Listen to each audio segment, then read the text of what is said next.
Clean up your room now. Do you think you're in a position to take a break? Saying this, Andy splashed beer on me. My body felt sticky, with the distinct smells of beer wafting around. Surprised by his sudden action, I stood in shock, and Andy hurled more words at me. What should I do? I don't understand what Andy expects from me. Lost for words at that moment, a voice echoed from the computer. The instant I recognized whose voice it was, Andy, whose face had been red with anger, suddenly tensed up and collapsed to the floor. My name is Karen, and I'm 33 years old. I work as an administrator at a local company, dealing with various documents and battling numbers daily with my calculator. Even though I thought about utilizing the computer more, I didn't have the standing in the company to suggest it. I had to consider carefully around my seniors, reluctantly attending company parties. My mental health was nearing its limit. This number here, there's another mistake. I'm sorry, you've been making more mistakes lately. Be careful. I understand. The fatigue led to increased errors, and my confidence in my work diminished significantly. Perhaps quitting this job might be the best choice. That's when a man from outside started visiting our company. That man was Andy, who would later become my spouse. It was easy to see Andy's gentle attitude at first glance. Even when I was just greeting him, he treated me warmly and kindly. Over time, I became completely smitten with Andy. Even so, I lacked the courage to express my hidden feelings to him. I thought it was just me being infatuated, assuming Andy probably didn't have any special feelings for me. However, a few months after Andy started visiting the company, he surprisingly showed active interest in me. Dinners after work led to us dating, and after about 2 years, we chose to get married. After getting married, I resigned from my job to start a new life with Andy. When choosing our new home, we visited many properties, seeking a place we both liked. Quitting my job, I looked forward to spending wonderful days with Andy. That thought brightened my spirits. However, the daily life that was supposed to await us was different from what I had imagined.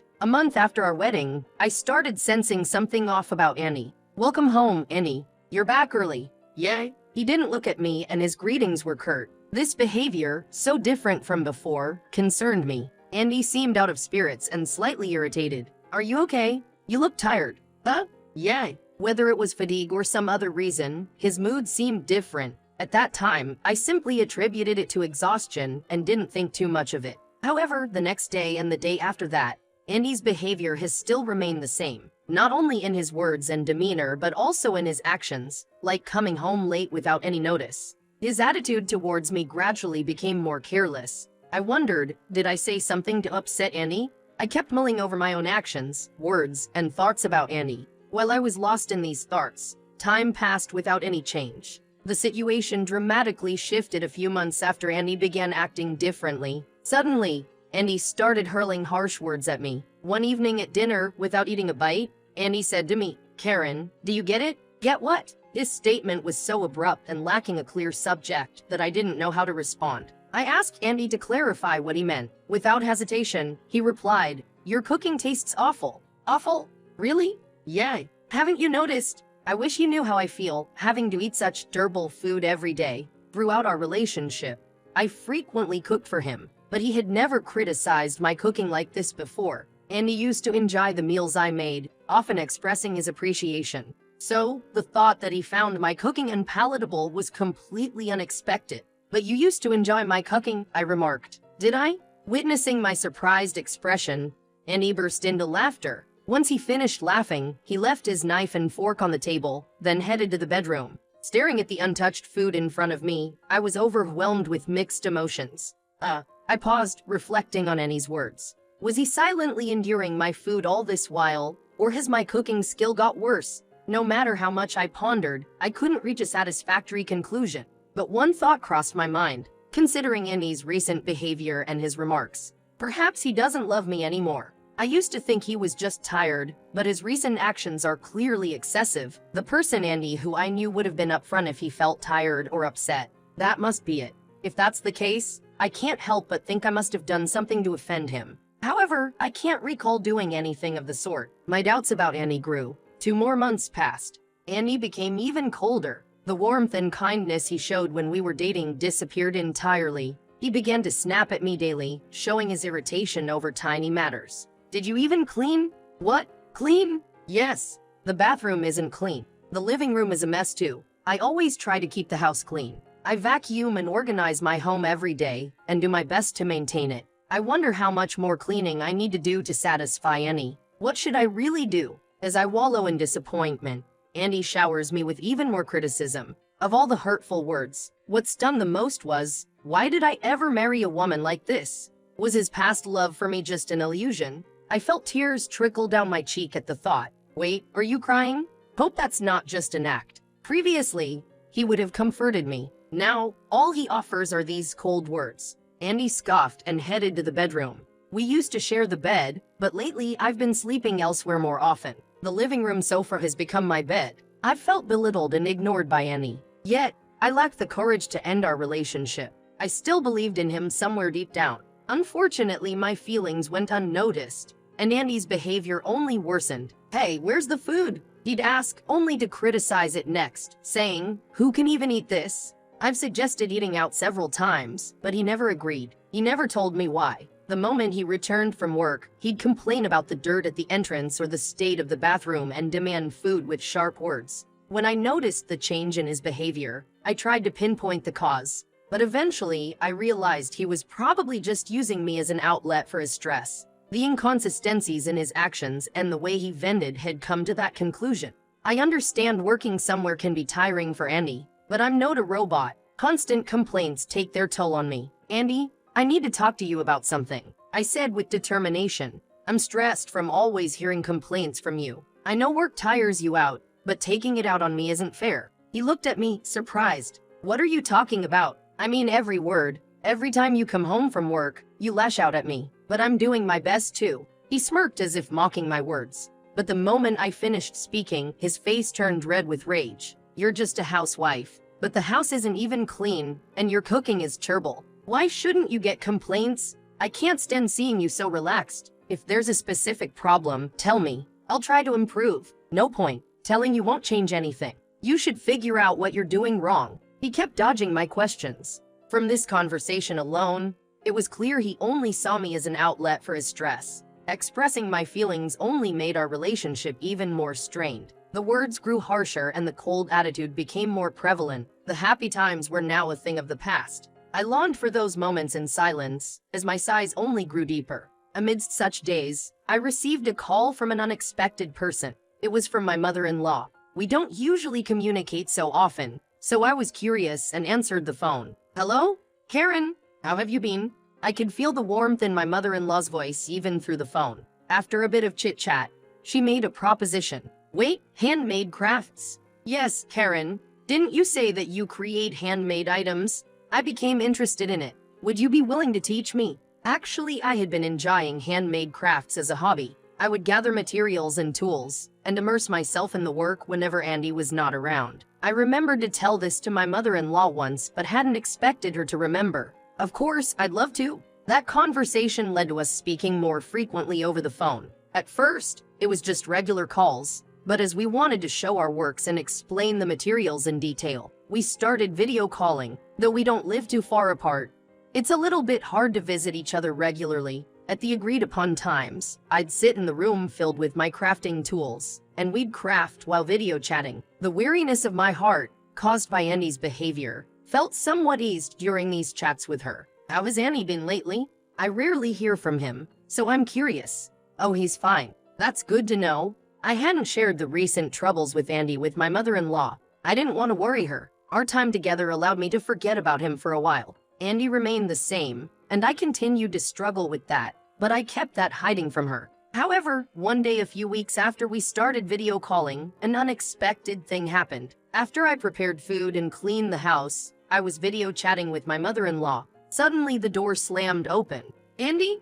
I turned to see Andy standing near the door, holding something. He seemed completely unaware of the ongoing video call and slowly approached me. What are you sneaking around doing in here? Did you finish cleaning? What about the laundry? I've already done that. You saw me when I was doing house stuff, didn't you? I didn't. While I was busy with housework, Andy had been engrossed in watching TV in the living room, so his reply wasn't unexpected. You always watch TV. What? You're annoying. Andy yelled. Clean this room now.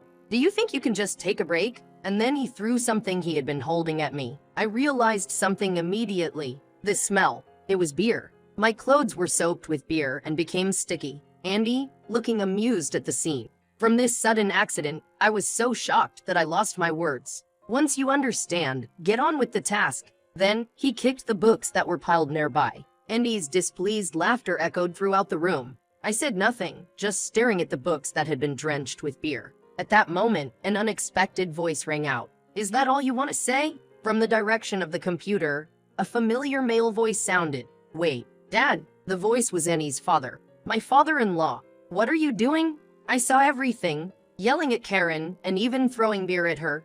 What were you thinking? It's not what you think, Dad. It's a misunderstanding. Andy's once intimidating presence faded, replaced by fear, as he heard his father's words. My father-in-law's anger didn't subside. A misunderstanding? What do you mean, a misunderstanding? Seems like this isn't the first time, huh?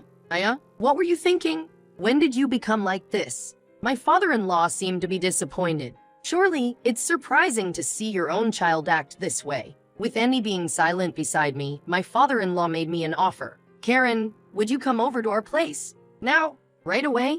Yes, I'm worried about you staying with Andy there. If it's okay with you, I'll come to pick you up right away. His offer took me by surprise. But thinking about it, it was unpredictable what would happen if I stayed alone with Andy in this situation. Are you sure it's okay? No problem at all. Wait for me. Andy, if you harm Karen anymore, I'll never forgive you. With that, he ended the call. I hurriedly prepared to go to my father-in-law's house, waiting at the entrance for him to arrive. Andy was visibly unsettled but didn't do anything to me. After a while, my father-in-law's arrived. The moment my father-in-law opened the entrance door, Andy's face showed an unprecedented level of fear. It was clear he was afraid of his father. Andy, you better reflect on your actions tonight. You understand? Dad, please, forgive me. What are you saying? Apologize to Karen, not me. Remember that and think hard. After scolding Andy, my father-in-law escorted me outside. Though I changed my clothes, I hadn't had time to shower and still felt sticky. My father-in-law gently wrapped a towel around me and guided me into the car. We soon arrived at his house where my mother-in-law welcomed us. Karen, are you all right? Yes. I'm sorry. My mother-in-law warmly hugged me and led me to the bathroom. Take your time. Here are towels and a change of clothes. Thank you so much. All of a sudden, various things happened, and my emotions were in turmoil. After getting out of the bath, I changed into the clothes that were prepared for me and headed to the living room. My father-in-law sat with a serious expression, and my mother-in-law looked anxious. Thank you for everything. You're welcome. Was the water temperature okay? Told by my mother-in-law, I sank into the sofa as well. Karen, can you tell us what happened? So that wasn't the first time, was it? No, it wasn't. Please tell us, Karen. Not knowing where to start, I carefully chose my words. My in-laws patiently waited for me to speak. After a while, I explained events after our marriage and why I hadn't confided in them earlier. They listened intently to every word. So that's why it came to this. You should have told us sooner. It would have been okay. I didn't want you to worry. I'm sorry. I understand how you feel, Karen. You shouldn't have kept silent about someone like him. Yes, I'm sorry. Even though they gently scolded me, I felt it was because they genuinely cared about me. After my confession, there was silence. My in-laws seemed deeply in thought, and it wasn't a moment to speak lightly. After a few minutes, my father-in-law broke the silence. Karen, do you still love Andy? Pardon, I have a feeling he'll make the same mistakes again. For your sake, I think it's best if you divorce him. Decisions like this are best made quickly. My mother-in-law beside him seemed to agree. Divorce Annie. I never expected such a suggestion from his parents. Indeed, divorcing might be easier, but could he really never change? The fact remained that I loved him, and I felt torn. They both waited silently for me to decide. After some contemplation, I made up my mind. I will divorce Annie. All this time, I had tried to work things out and made suggestions, but he never took any of them to heart. If we continued as a married couple, there's no doubt he would continue treating me coldly. That's what I believed. Seeing my decision, relief was evident on their faces. After talking to my in-laws, I decided to get a divorce. I can finally distance myself from Annie. While there was a moment I hoped for his change of heart, the overwhelming feeling when deciding to get divorced was relief. The next week, holding papers including an affidavit of the defendant from the court, I went to our house with my in-laws. When I rang the doorbell, I soon heard footsteps from inside, and Andy appeared. Karen! And Dad and Mom. Seeing his in-laws right in front of him, Andy clearly looked disappointed. He seemingly hadn't anticipated that I wouldn't come alone after the previous events. We entered the house and sat on the sofa. My in-laws sat on either side of me. Karen. Andy appeared flustered, without any apology. Facing to Andy, I began to speak. Andy, let's get a divorce. Eh? Divorce? I've thought about it. I don't have the courage to envision a future with you anymore. Even if we live together again, you probably won't change. And after a while, you'd forget what happened before and repeat the same mistakes, right? That's not true. Can you firmly assert that? You haven't even properly apologized for what happened up until last week. You're just paying lip service, not showing any genuine regret. I'm sorry. Andy, startled by my words, apologized, but it was too late. I no longer had any forgiving feelings towards him. It's too late for everything. Now, please read carefully through papers from the court. With my in-laws by my side, I could speak to Andy with confidence. But why would you say that? What were you thinking after all that happened last week? You didn't even apologize to Karen.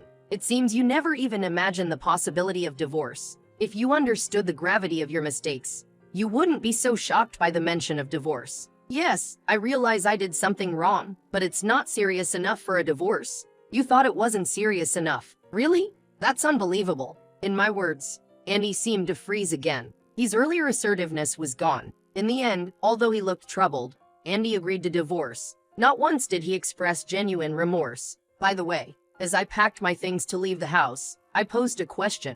Why did you start treating me so poorly after we got married? You weren't like this when we were dating. Hesitating, Andy answered, I didn't want you to look down on me. That's all. You thought I was looking down on you? Did I ever make you feel that way? No, you didn't. Stop imagining such absurd things. It's unbelievable. I understand. I told Andy this, and then left the house with my in-laws. I knew I would never return to that place again.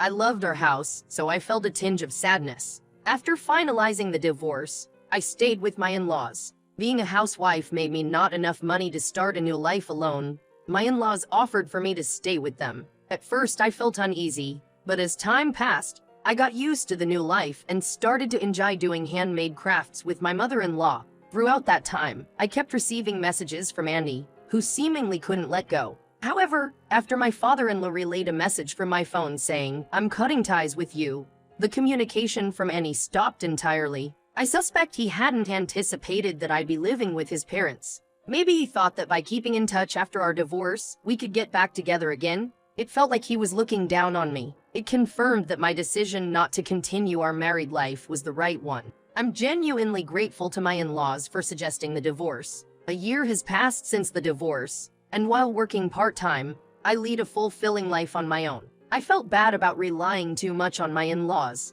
which is why I decided to be independent. Even after leaving their home, my relationship with my in-laws remains strong, and they continue to support me. We may not be related by blood, but they welcomed me with the warmth of a real family. My goal now is to show my gratitude towards them. I wonder how I can bring them joy. Every day, I live with a heart full of gratitude for my in-laws.